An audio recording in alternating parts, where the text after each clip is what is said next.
When I started book two, I realized that I wasn't the same writer that wrote book one. That realization changed how I approached everything. What book one taught me about myself? Book one took me a long time to write. Looking back, I learned a lot about how I work as a writer. I learned what doesn't work for me. Cutting out noise felt like relief. I gave myself permission to let go of the things that weren't serving me. That shift made the work feel lighter. I also learned how pressure affects my creativity. When I returned to writing, I started slowly. Even a single sentence counted. Showing up mattered more than output.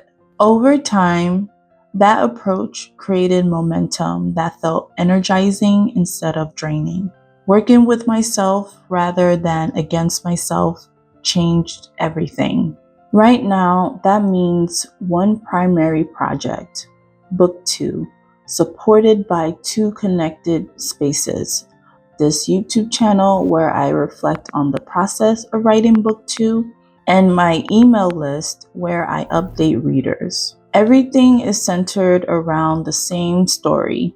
When new ideas appear, I write them down and return to the work in front of me. Depth requires focus, and this is how I maintain it.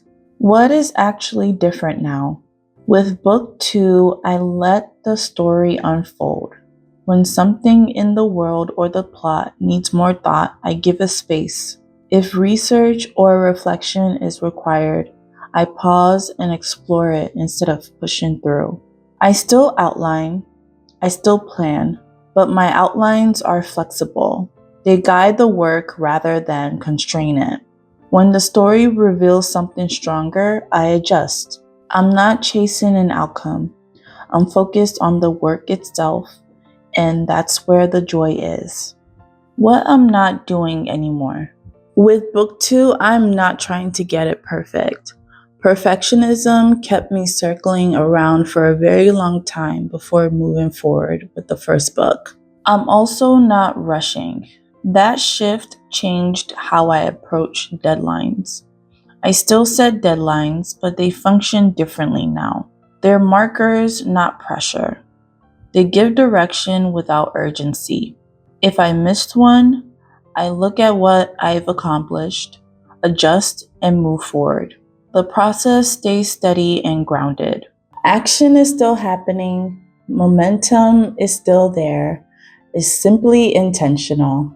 I'm also no longer comparing myself to other authors. My work doesn't need to resemble anyone else's journey. The only comparison that matters to me is the writer I used to be and the one I am now. Book two is being written with clarity, intention, and steadiness, and that's exactly how I want to approach this work. This way of working didn't just change how I'm writing book two, it also changed how I think about success as a creative. That's something I want to talk about next.